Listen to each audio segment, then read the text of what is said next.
Assalamualaikum warahmatullahi wabarakatuh, and good morning to Madam Nurul Ain Muhammad Rifai as our beloved lecturer, my fellow friends and my teammates as the presenters today. We are from Group 5 and I am Muhammad Khalis Daniel bin Nur Azim. We would like to present to you about violence in sport. So what is violence? Violence is basically a physical force exerted for the purpose of injuring another, which means it is an action that have an intention to give harm towards another people, while violence in sport refers to behavior that causes harm and it occurs outside the rules of the sport. As an example, there are some players that intentionally break the rules to give harm or injuries towards their opponent. Next, we are going to go through the types and purposes of rules. Basically, there are three types and purposes of rules, which are constitutive rule, prescriptive rules, and sportsmanship rules. So what is constitutive rules? Constitutive rules is a rules that guide play within a specific game. As examples, there are minimum and maximum numbers of players that are allowed on each team in some particular games, and there are sports that have their limitations for the ages and weight as in a category in some particular sport. Prescriptive rules refers to expressly forbid specific actions resulting in pain, serious injury, and even death. As examples, iron starts or sharp starts are forbidden in football because this action might contribute to a serious injury towards the opponent or even teammates. For another example, as in a game of baseball or softball, pitchers are forbidden to throw the balls towards the batter. If it is happening, the batter would get the free walk. Sportsmanship rules refers to the inherent quality in playing a game in which one is honor bound to follow the spirit and the letter of the rules. As examples, soccer official can give a yellow card as a warning and a red card for ejection for unsportsmanlike action. Next, we are going to go through on ethical conduct or not. There are few question marks that should be highlighted in this subtopic. Violence occurs when some athletes choose to disregard the rules. So there is one question that should be asked. If they claim they are the professional athletes, where is the integrity of being professional athletes? Marginally within the spirit of the rules, action that may not break the rules but is certainly marginally within the spirits of the rules. Example, affecting opponents either on physical contact or psychological intimidation. As example, we can see racism is the most problematic matter in English Premier League, which white footballers always intimidate the black footballers for being in the league. Everyone else does it is the most common excuses for players to engage in violent behavior. They believe that violent behavior is justified when the opponent engage in the violent behavior. Yet, is violence in sport is a deviant behavior? What is deviant? Many people seem ignorant for the purpose of the sport when they say that behaviors they condone, even applaud, is not a violent behavior. Instead, they use it to gain an advantage through craftiness or clever coaching or playing. Creating an action or situation to gain advantages is violence in sport. For example, volleyball players often tell officials that they did not touch the balls that go out of bounds, even when they did. And as example, for football, players intend to do the fake diving or the fake jumps to tell the officials that the opponents commit the foul. Does honesty have in sport? That is one more question marks that should be highlighted. Provocations to opponents is a rule-violating behavior. Many athletes state they choose to initiate the rule-violating behavior hoping that they will not get caught, but that their opponents retaliate and get penalized. That's all for my part. Now I'm going to pass you to the next presenter. Thank you.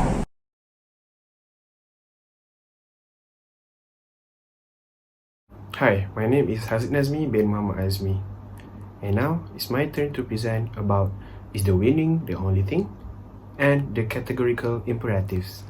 The first one, winning is a cultural imperative and can directly influence uses of violence in sport. This is because winning can increase the importance. Like example, the athlete can become very aggressive and even act violently to win a match because of the paycheck for the winner is very high. Next, due to excessive pressure to win, violence among the athletes, coaches, and even the fans has increased in school sports. Sadly, a few of the fans or the parents have assaulted the coaches and even the officials for only to get a win. Okay, next, in our world of the sport nowadays, many professionals claim that they are expected to demonstrate violent behaviors by not caring at all about their opponents. This is one of the bad examples that can be shown as a senior in a team. Yes, if you are a professional or a senior, you need to lead by an example and must prohibit the young players to act violently. Hence, they need to show the true sportsmanship in a sport.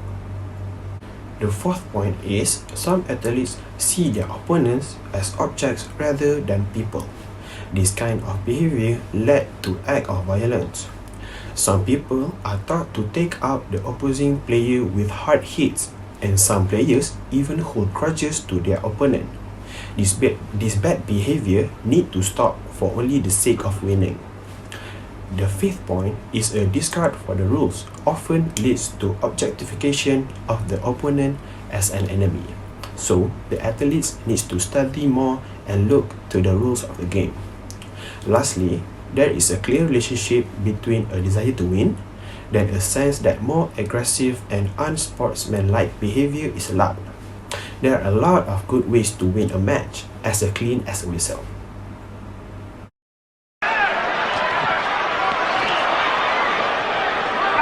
Oh, and some nasty stuff in there. There needs to be a bite almost. Holyfield is very unhappy. Look at this.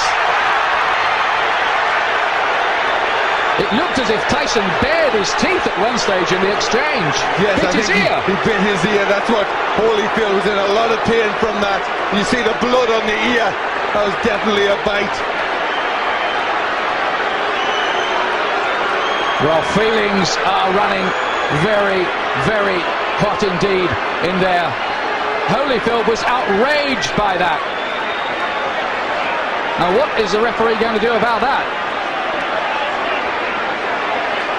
1 point deduction for Tyson.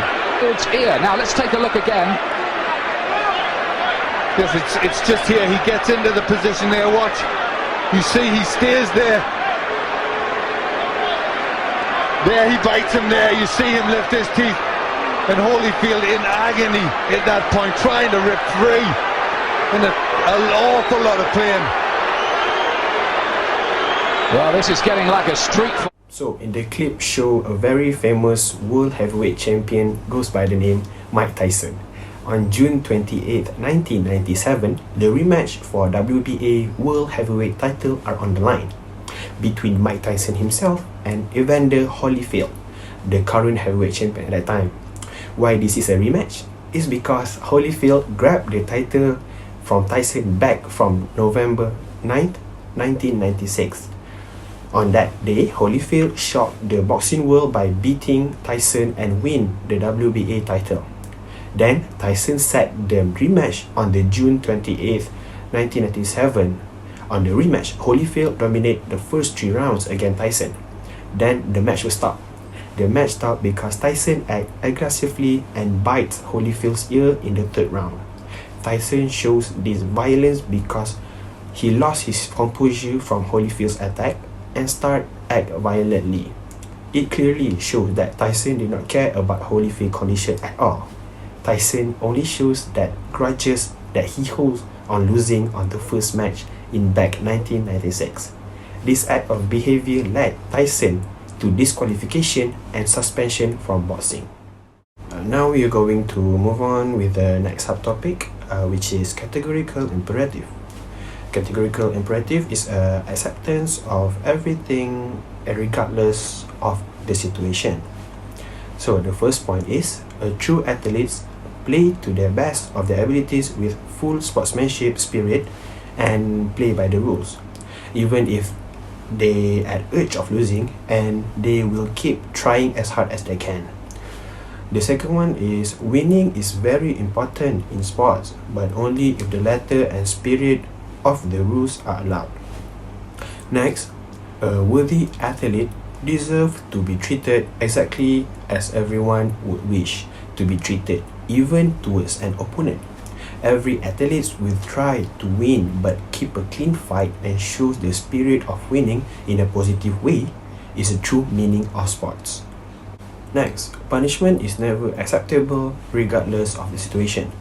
Even it's unfair for the opponent shows violence as their initial action, a true athlete will show their best capabilities than rather act violence back toward the opponent. The fifth point, games are not played through intimidation.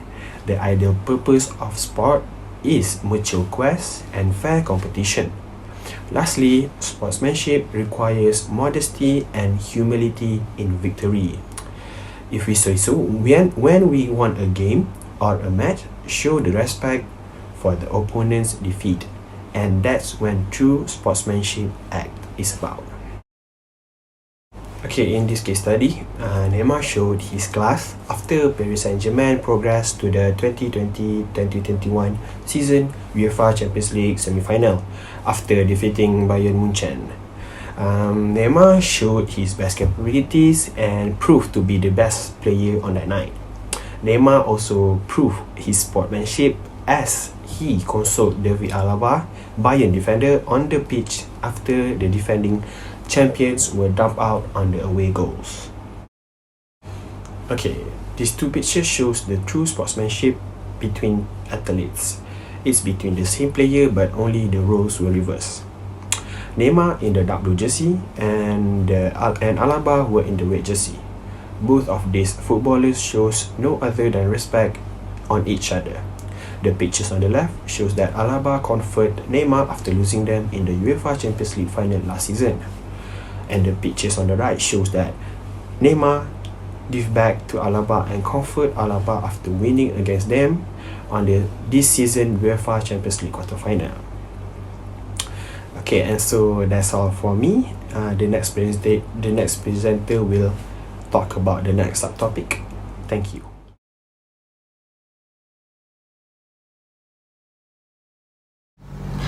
Okay, now we have 5 points that we need to discuss.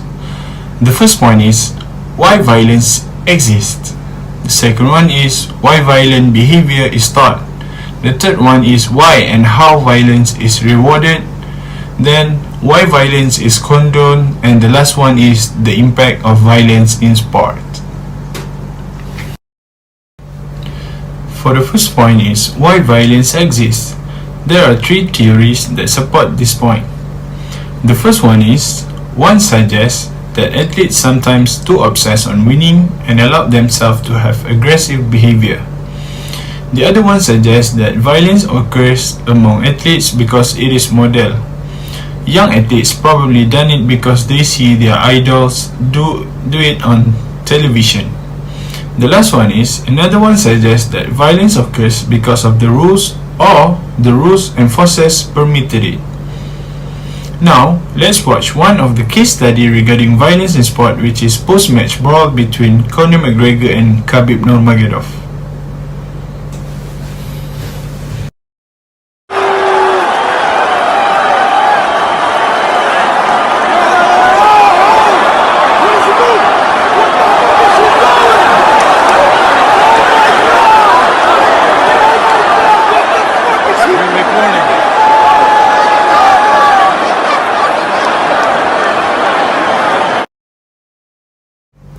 Next one, why violent behavior is taught.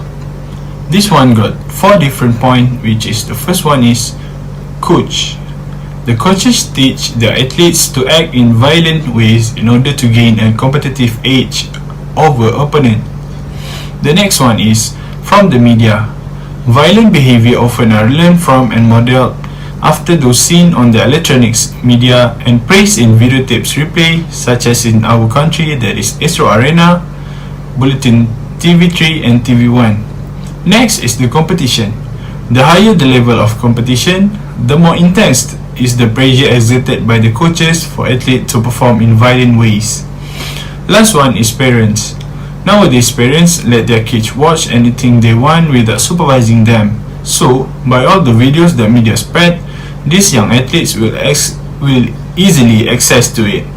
Young athletes tend to follow this behavior because they feel great by watching them. Now, let's watch another case study of violent behavior occurs in Malaysia involving Kedah Darul Aman FC and Johor Darul Takzim FC. Kita tinggalkan sekejap review tentang aksi perlawanan. Ni ramai yang nak tahu ni tentang insiden terowong Darul Aman.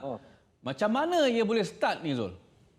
Okey, berdasarkan perhatian saya dalam perlawanan malam tadi, saya mendapati ia bermula daripada beberapa insiden kekasaran, tetapi kemuncaknya apabila insiden bola 50-50 antara Gonzalo Cabrera dan juga Rizal Ghazali. Yang ketika itu kita dapat lihat Rizal Ghazali seperti tersepak Cabrera dan itu mengundang rasa tidak puas hati para pegawai pasukan JDT, dan kemudiannya ia terbawa-bawa antara Cabrera dan juga coach Aidil Sharin.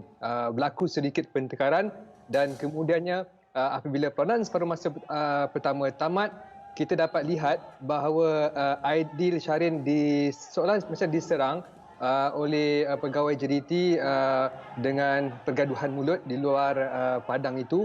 Tetapi pada masa yang sama berlaku pergaduhan kecil, saya boleh katakan, di dalam bilik terowong. Saya difahamkan membabitkan pemain import pasukan JDT dan juga para pemain pasukan Kedah. Dan kalau kita tahu, ingat balik, ini insiden kedua terowong selepas insiden terowong Larkin pada 2014, yang ketika itu saya difahamkan ada pihak yang dikenakan tindakan oleh Persatuan Bola Sepak Malaysia FM. Saya tidak pasti sejauh mana laporan daripada Match Commissioner berhubung perkara itu, tetapi yang pastinya berlaku pergaduhan kecil berdasarkan video amatur yang sempat, bukan saya rakamkan, yang sempat seseorang individu rakamkan dan memberi kepada saya. Okay, now is why and how violence is rewarded. We have 4 points that need to be discussed. The first one is these athletes are taught by the coaches that winning is important. So the coaches will ask the athlete to do anything, includes violence, as long as they will win. The second one is many coaches and athletes believe that violence is not wrong. They believe that it is just an act of self-defense that will make their opponents scared of them. The third one is for the highlight of the film or show, with them being the star of the show because of their violent behavior. Many big companies will find them for the endorsement deals because they believe with his reputation, they can make a lot of money. Then the athletes will get a big salary. The last one is sport rules has been liberalized over the years. Next, I'm going to show you an example of what violence behavior can get you make a lot of money.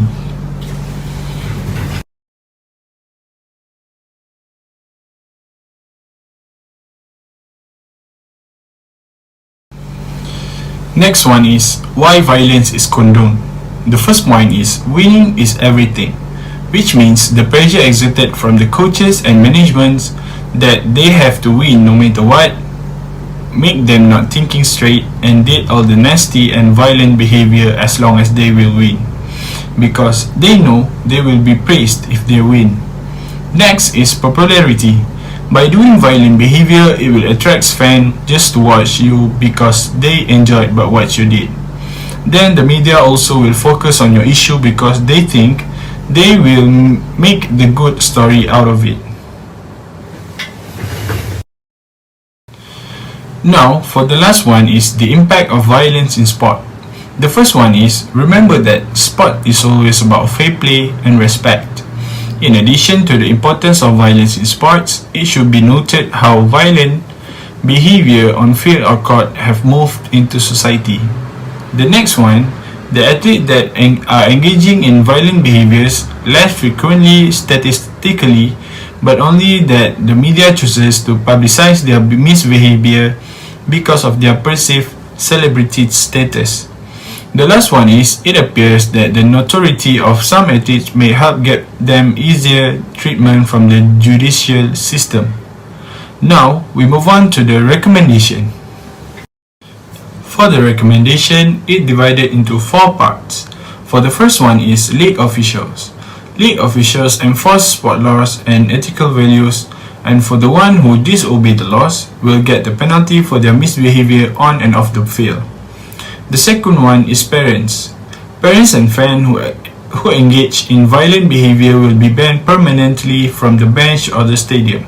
They also need to be taught with spectators' ethical values. The third one is college. College need to enforce ethical code of conduct and to teach them sportsmanship rules to respect each and every one of them. They also need to be taught that winning isn't everything. And for the last one is for the coaches. Coaches need to teach the rules of play to their players and focus on soft skill development so that their athletes will avoid to do any bad behaviors. Alright, so I think that's enough from me. I will pass to the next presenter. Thank you for listening.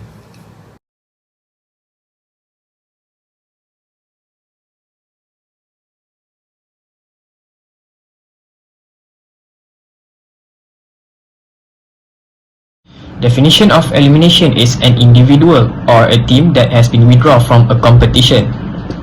We can see, as example, we can see this thing happen, which the team that is not qualified to round of 16 has been withdrawn from the tournament. So next is sport dropout. What is sport dropout? Sport dropout is a voluntary or involuntary separation of an athlete from a sport with a reason. And next one is sport burnout. Sport burnout is actually it may occur for physical, psychological, and social. Okay, next we will go a little bit deeper about what is sport dropout. So the definition is, as I mentioned before, voluntary or involuntary separation from a sport for a reason. So actually sport dropout happens within because of two things. First one is positive and second one is problematic. Okay, now I would like to briefly explain about what is positive dropout, what is problematic dropout. But we're gonna go with one by one, which we're gonna go with the first one is positive dropout. So for what is positive dropout actually? Positive dropout actually happened because he decided to drop out from the sport with a good reason. So as example that I take was Nico Rosberg. He's an F1 driver. So Nico actually decided to retire after he won his first ever world champion title, and after he beat 3 times world champion on that time, which is Lewis Hamilton. So why actually he wants to retire immediately after he won his first ever world champion title? So basically he retired because he stated that he's already on his peak, and also being a world champion is one of his goals, and he's dreaming of it for a long time. So when he achieved it, there's nothing more he want to achieve. So basically that is why he retired immediately. And other things is he want to give a chance to new driver, to younger drivers to become a world champion one time. So next is problematic dropout. So for problematic dropout, I would like to take Mario Balotelli as my example. Why Mario Balotelli? So here's why. Because Mario Balotelli is one of the deadliest striker. Used to be a deadliest strikers few years ago. So he scored so many goals. He's even played on a big team, and also I remember that he scored during World Cup against Germany, a very beautiful goal. So that is his peak. So actually we are hoping that Balotelli is still relevant to play during this time, but right now we don't even hear his name anymore. I mean, like on the big clubs, no Balotelli. So why actually happened? So this happened because he's actually having a problem with himself. Why I said that? Because he is a very hot-tempered player. He's also can't control himself if he's in anger.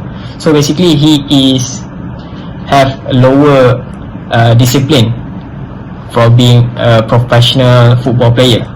So that is why leads him to being a dropout.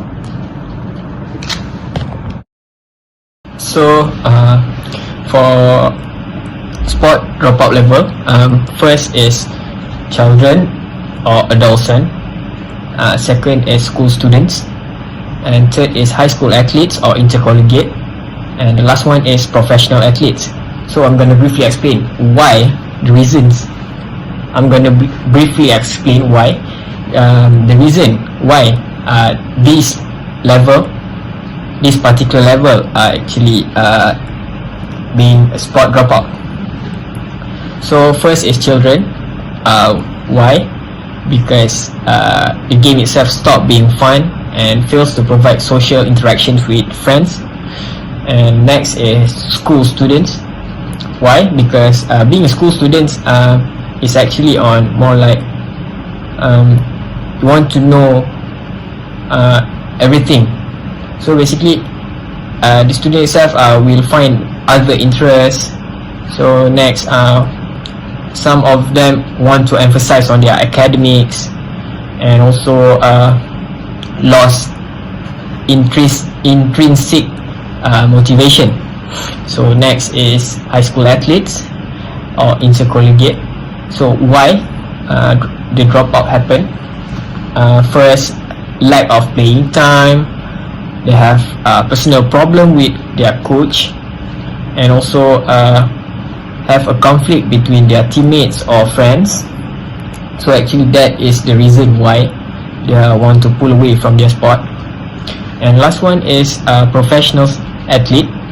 So basically, professional athlete dropout problem, we used to hear it. So here's the reason why. First one is contract disputes. Next, lack of skills. And last one is recurrent injury. The injury keep on coming after he recovered from this one injury, and the next injury is coming. So that is why actually they are drop out. Lastly, other issue that leads to dropout. So first one is homosexual relations among athletes. So for homosexual relation among athletes, I'm gonna go with Tom Daley, Great Britain diver. He's actually a family name. We've been heard his name on Olympic because he's handsome. So yeah, basically Tom Daley is homosexual, and he also have been declared that he is homo on a video at YouTube. So basically after his declaration that he's being homo, his name actually quite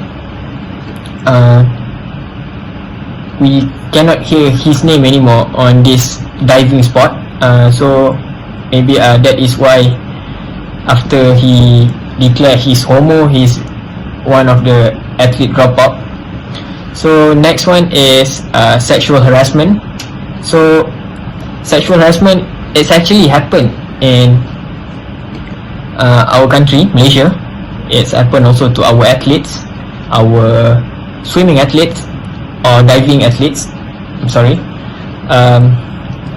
So he has been sexual harassed by his own coach. So actually, this is why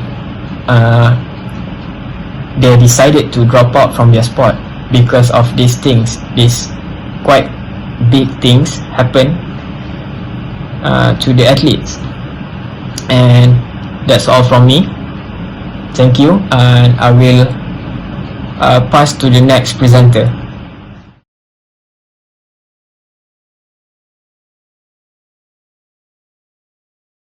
Assalamualaikum warahmatullahi wabarakatuh. My name is Nur Ali Amira binti Mat Zaini. So now I will present about sport burnout. What is sport burnout? Burnout means physical or emotionally exhaustion caused by long-term stress. For example, the athlete experiences overwhelming exhaustion from the training and competition, and the athlete resigns and completely lose interest from the sport that they involve. The first point is a negative response to chronic stress, in which a person often exhausted emotionally and physically because of demand placed on him or her. The next point is sports psychologists define that burnout as physical or emotional exhaustion, sport devaluation, and reduced athlete accomplishment. And the last one is experts. Experts consider burnout as include overreaching and overtraining syndrome.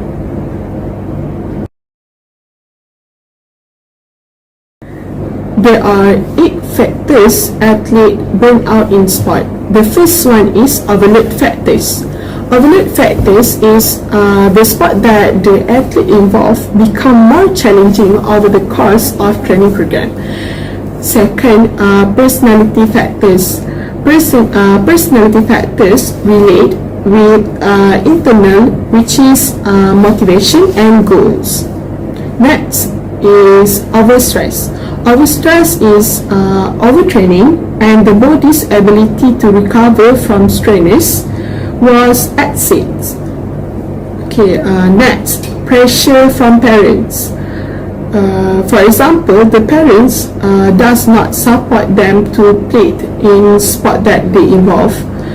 And then the other things is the parents put high expectation to their kids. Next, trait anxiety. Trait anxiety is a negative emotion such as fears, worries, and also anxiety, especially during competition. Next is overtraining. Overtraining is same goes to overstress. The athlete was overtraining, and the body's ability to recover from stress was acid. Next is negative coaching behavior. Negative coaching behavior is the coaches does not support the athlete and give a lot of pressure to them in order to win in competition or in training. And the last one is obsessive passion. Obsessive passion is internal pressure to the athlete that they want to win in competition. Why burnout occur? The first one is too much training. Second, too often training, and the last one is too soon after good things. All of these factors will develop burnout. Okay, now how to prevent from burnout?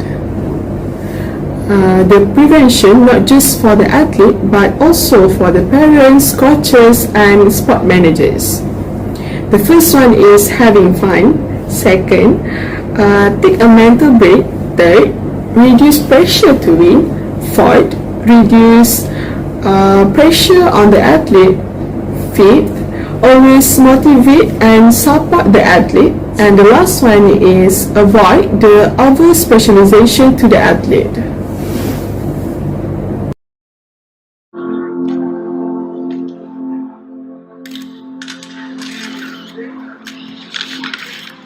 I'm here to announce my retirement from sports. Baseball, basketball, all of them. I feel like it's time. The pressure that it takes to play at my age is just too much. So I'm done with the endless advice from parents to keep my head up, to keep my head down, to keep my head in the game. I know you think you helped. I'm walking away from the coaches that left me on the bench every time the game was on the line. I'll miss my friends and the fun we had when we were young. I said I'd play this game as long as I was having fun. And now, it's time to call it quits. From the video that was played just now, we can see that the kids does not have any interest to involve in his sport. This is because of the pressure from the parents and also from the coaches. The other things is the kids doesn't have fun to join or to involve in that sport again. There are three types of sport burnout. The first one is physiology and physical. Second, psychological and cognitive. And the last one is social. Physiology and physical. For youth sport, they will overtraining in the specific skill, and they will overuse the body capability. Next, intercollegiate sport, the athlete does not have enough rest and recovery. Next, for the individual, they have a high expectation to win. Also, for the coaches, also put a high expectation. And the last one is they cannot give a full commitment because of they have to attend classes and also to finish their assignment. And the last one is professional sport. In professional sport, even you have a serious injury, you was expected to play because they pay you in a high salary. And also happen in professional sport, they involve in drug use. Okay, for psychological and cognitive, youth sport struggle to improve their performance, and also the coach's expectation is higher. And next is intercollegiate sport. Usually the athlete will face mental pressure because they can't balance their studies and playing sport. Next, they also cognitive thinking to perform at their high peak performance and ability. The last one is professional sport. They have psychological pressure and also pressure in ability to play in the team. And the last one is coach trust and demand. Okay, for social, youth sport, from hobby turn to passion, and they also involved in sport social. For intercollegiate sport, the college athlete have time to get in social and training because of schedule can be managed. For the professional sport, they was being paid and also live involved in training, practice, and competitive schedule, and they does not have time for their own personal things. I think it's tough to fight that battle of burning out and doing too much of one and not enough of another in sports, so you continue to realize that I'm still having fun and I want to have fun. There were case in points where we had a lot of practice, then we went to a game, then a tournament, and this, and I saw a lot of friends experience it. I think the big thing you have to realize as a kid and also as a parent, you only get one chance to do that age group in your lifetime, and you want to look back on it like I do now and say, wow, these were the fun times I had, being out there with friends, being out there with family, just going out there and enjoying the sport that I was playing in. But there was a lot of times I saw friends and family miss things like sleepovers and graduation parties and birthday parties and pool parties, all these different things that I'm sure looking back on, they might have regret. At the same time, you could pick and choose, okay? I may not be able to go to all 5 birthday parties, but as long as I get a chance to go to a couple of them and I can still play my sport on the weekend, that's a good trade-off. As long as the schoolwork is being done, I'm still able to have fun on the field and be with my friends. Those are the different things that you definitely want to do as a kid. The person in the video just now is Curtis Granderson. He is Major League Baseball player. He said that when he grew older, he realized that sport is not fun anymore, and he realized that he have to spend a lot of time with family and also do personal things to make him happy. There are 3 signs of burnout. The first sign is physical and emotional exhaustion. Second, sign of skepticism and abnormality. And the last one is sign of ineffectiveness and lack of accomplishment. As a conclusion, to be a good athlete, we must be ready and well prepared in terms of psychological, physiology, and also social skill. As an athlete, we must know our capability and potential to perform well in every competition that we will facing. That's all from us. Thank you.